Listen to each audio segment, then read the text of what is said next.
ազգային ժողովի հարգելի փոխոսնակ, հարգելի պատգամավորներ, ներկայացնում եմ լեզվի մասին օրենքում փոփոխություններ կատարելու մասին օրենքը երկրորդ ընթերցմամբ, որտեղ առաջինից երկրորդ ընթերցման շրջանակներում տեղի են ունեցել մի շարք ճշգրտումներ, մասնավորապես մենք հստակեցրել ենք ձևակերպումները, որպեսզի պարզ լինի այն փոփոխությունը, որը այս նախագծով առաջարկում ենք իրականացրել, եւ մասնավորապես հիշեցնեմ, որ խոսքը գնում է պետական փաստաթղթաշրջանառության եւ օրենսդրության մեջ կիրառվող թարգմանված եւ փոխառված հասկացությունների ու հատուկ կանոնների կանոնարկման մասին եւ առաջինից երկրորդ ընթերցում մենք հստակեցրել ենք, որ ուրեմն պետական փաստաթղթաշրջանառության եւ օրենսդրության մեջ կիրառվող թարգմանված եւ փոխառված հասկացություններն ու հատուկ անունների կանոնարկումը իրականացնում է կանոնարկման հանձնաժողովը եւ նաեւ լիազորող նորմի ձևակերպումն ենք հստակեցրել կանոնարկման կարգի, ինչպես նաեւ ուրեմն հանձնաժողովի ձևավորման կարգի եւ աշխատակարգի մասով, որը դառնում է կառավարության կողմից հաստատման ենթաօրենսդրական ակտ։ Մնացած բոլոր ուրեմն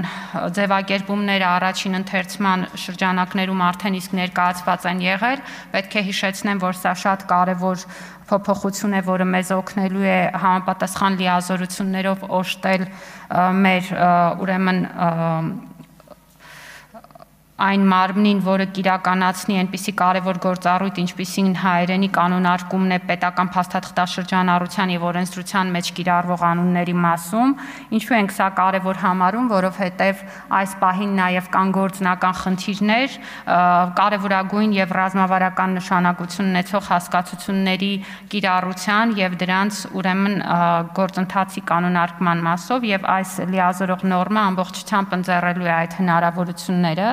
Միաժամանակ մենք ունեցել ենք քննարկում եւ ակնհայտ է, որ սրանով լեզվի մասին օրենքում մեր խնդիրները չեն ավարտվում եւ մենք ունենք բնականաբար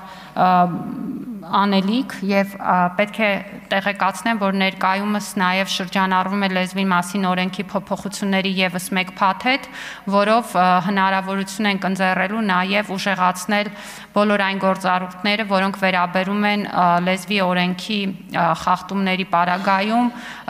ուրեմն համապատասխան գործիքակազմերին եւ հիշեցնեմ, որ ներկայումս այդ գործիքակազմերը ամենևին բավարար չեն եւ հնարավորություն չեն տալիս հատկապես վարչահարության տեսանկյունից ավելի էֆեկտիվ ձևերով կառավարել process-ը եւ մեր նախաձեռնած փոփոխությունները հնարավորություն են տալու, որպեսզի այդ լիազորությունները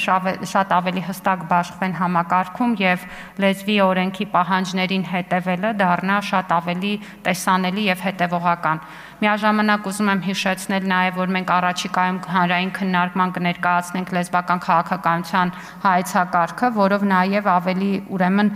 հայեցակարգային կարգավորումներ կբերենք եւ այստեղ կարծում ենք, որ այդ փաստաթղթի կարիքը ավելի քան կա, որովհետեւ բազմաթիվ հարցեր, որոնց կարգավորումները այս պահին բացակայում են, իրենց արձագանքը պետք է ստանան հենց լեզվական քաղաքականության հայեցակարգով։ Մնացած բոլոր հարցերը նաեւ հանձնաժողովում մանրամասն քննարկել են, եթե որևէ հարցեր լինեն,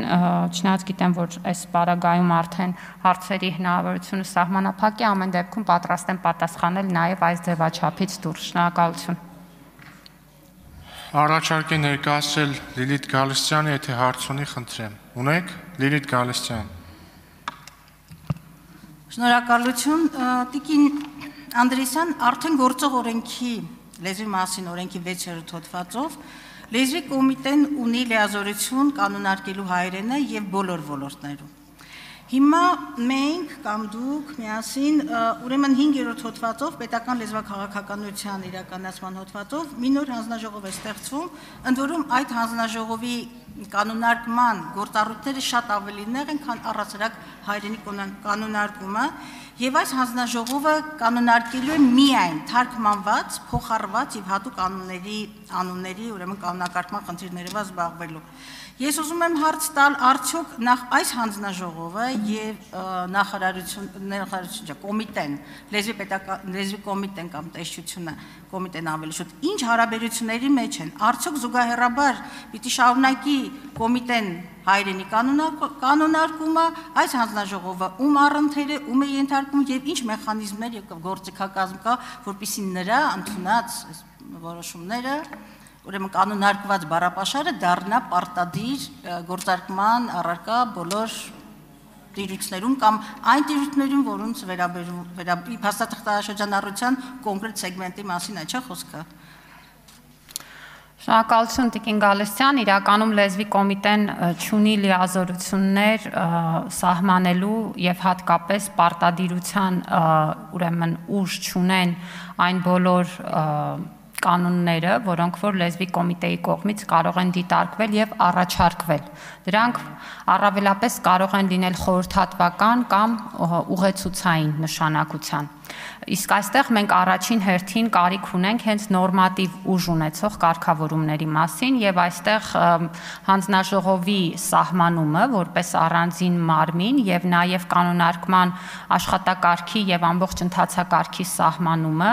գալու է լրացնելու այս անհրաժեշտ ընթացակարգը, որպեսզի կայացված որոշումները լինեն պարտադիր կիրառության համար եւ սա իրապես լեզվի քաղաքականության շրջանակներում մեր ամենագլխավոր խնդիրներից է եղել, որ մենք գիտեք ունեցել ենք տարբեր մարմիններ եւ ունենք օրինակ Ակադեմիայի լեզվի ինստիտուտը, լեզվի կոմիտեն, որը իհարկե բազմաթիվ նաեւ իրավական հարցեր ունի, տեսչությունից կոմիտե դառնալու ճանապարհին կան հարցեր, որոնք լուծված չեն եւ դրանք էլ